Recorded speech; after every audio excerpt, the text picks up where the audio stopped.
요즘에 이제 부동산 하시는 분들이 생각하는 게 이런 겁니다. 야, 우리나라 부동산은 이제 정말 끝난 거냐? 요새는 다들 미국 주식 한다 그러고 비트코인 한다 그러고 떠나고 우리나라 부동산은 이제 그냥 시한부인가? 이런 생각을 많이 하십니다. 투자자는 본인의 선택이니 그렇다고 해도 실거주라고 내 집 한 채 가지고 있는 분들도 이거 팔아야 하나 싶고 불안하신 분들도 많죠. 차라리 안 산 분들은 어차피 집이 없으니 크게 고민하실 게 없고요. 요즘에 환율이 올라서 원화 자산 가치가 녹아내린다고 하던데 그래서 부동산은 가격이 떨어진 거나 마찬가지라는데 이런 말씀 하시는 분들 중에 서울에 제대로 된 내 집 한 채 있는 분들 얼마나 계신지 모르겠습니다. 부동산 하는 사람은 비트코인, 미국 주식 까내리지는 않습니다. 물론 요즘에 부럽기는 하죠. 근데 그렇다고 막 주식 폭망해야 한다, 비트코인 폭락해야 한다 하고 제사 지내지는 않습니다. 근데 왜 이렇게 부동산 없는 사람들은 부동산을 못 까내려서 안달인지 모르겠습니다. 물론 내가 아파트를 사고 나서 집값이 오른다면 기분이 좋겠지만 떨어진다면 기분이 어떨까요? 꼭 하락하지는 않더라도 내가 산 데는 안 오르고 남들 집만 오른다면 기분이 썩 좋지는 않을 것입니다. 이건 정말 겪어본 분들만 아실 수 있는 거라서 제가 뭐라 말로 설명드리기가 어렵습니다. 근데 이제 여기서 제가 보이는 게 뭐냐면 이해관계가 너무 복잡하게 얽힌 게 있습니다. 이해 충돌의 이슈죠. 이게 곳간에서 인심난다고 부동산이 대세 상승장일 때는 좋은 게 좋은 거지 하고 한 5억 오르면 그중에 네가 2억 먹냐 내가 3억 먹냐 결국엔 먹긴 먹는데 누가 많이 먹냐 이 정도 문제라서 덮어뒀던 문제들이 이제 슬슬 터지고 있습니다. 예전엔 누가 덜 먹냐를 조정하는 수준이었다면 이제는 누가 손해볼 거냐 수준이라서 이해 충돌 이슈가 있는 것이죠. 아니 내 집 마련 하나 하는데 이해 충돌? 무슨 이해관계가 있다는 거지? 라고 생각할 수도 있는데요. 이를테면 이런 게 있습니다. 집주인과 세입자 같은 전통적인 이해관계부터 요즘에는 재건축이나 재개발 말이 많아서 건설사와 조합 임원진과 비대위, 조합과 종교시설, 재건축파와 리모델링파, 아파트 조합원과 상가 조합원 등등 말할 것도 없고 심지어는 서울시랑 환경청이랑 싸우기도 합니다.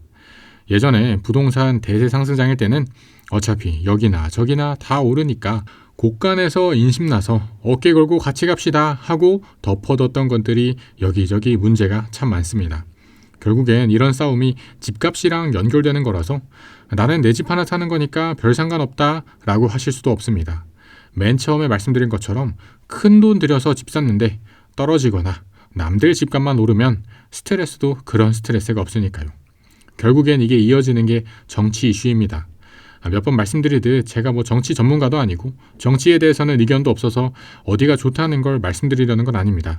다만 어쨌든 이게 부동산이라는 게 결국 정치랑 연결이 안 될 수가 없어서 이런 이해관계 충돌이 더욱 깊어집니다. 이야기가 좀 길어졌는데요. 그럼 어떻게 집을 사란 소리일까요? 사지 말란 소리일까요? 일단 결론부터 말씀드리면 입지 보고 괜찮은 곳에 사라는 말씀을 드리고 싶긴 한데요. 이렇게 한번 생각해 볼까요? 요즘 비트코인 가격 많이 올랐다고 하죠. 근데 비트코인은 솔직히 없어도 그만입니다. 저도 솔직히 코인은 잘 모르겠더라고요. 옛날에 몇 년 전에 코인 하려고 농협 계좌를 만들었었는데 알고 보니 지형 농협이 아니라 농협 중앙 계좌를 팠어야 해서 못 샀던 기억이 있는데 아무튼 솔직히 코인 오른 게 아쉽긴 하지만 배가 아프다거나 하지는 않습니다. 아마 이거 보시는 분들도 저랑 생각이 비슷하실 것 같긴 합니다.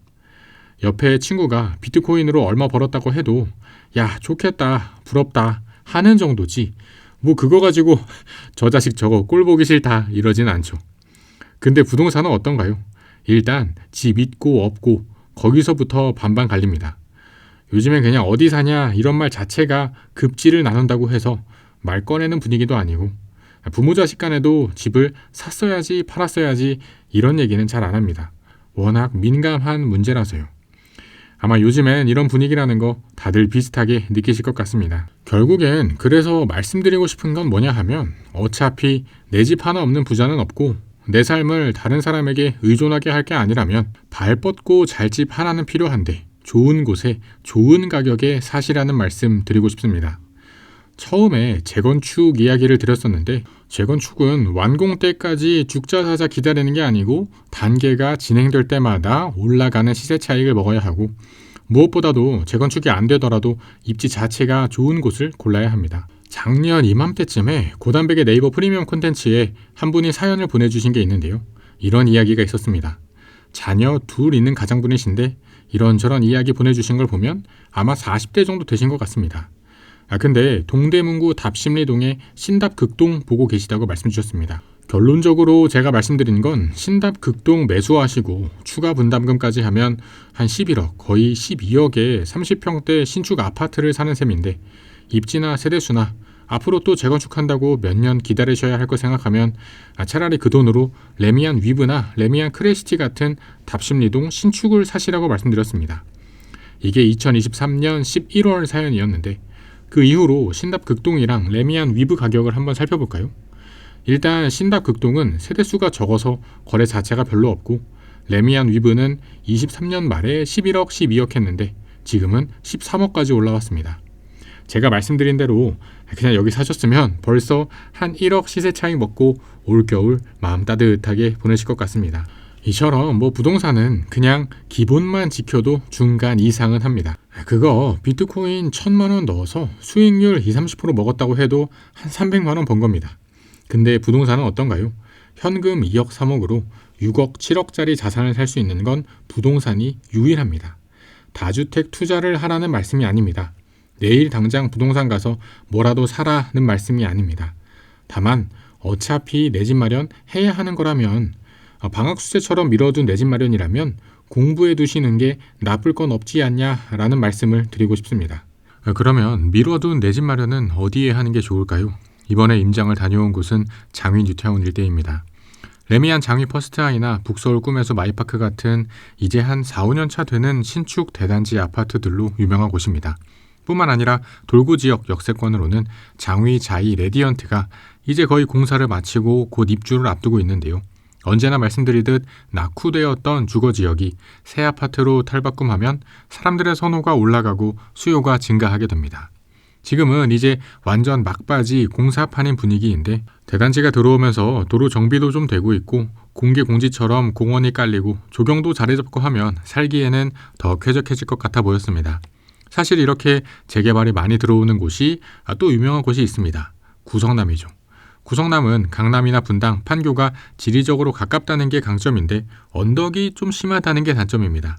그러나 이곳은 서울 강북권이라는 입지적 단점은 있지만 반대로 걷기 편한 평지라는 게 장점입니다. 물론 들어서는 아파트만 보면 멋지긴 한데 아직은 낙후된 주택가가 많은 동네인 것도 사실입니다.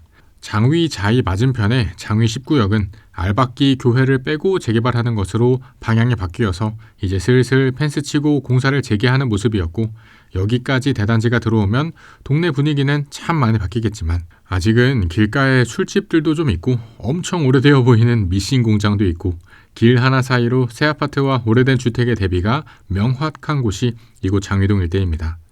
애들이 막 다 차 있는 길가 근처에서 노는 게 좀 위험해 보이기도 하고요.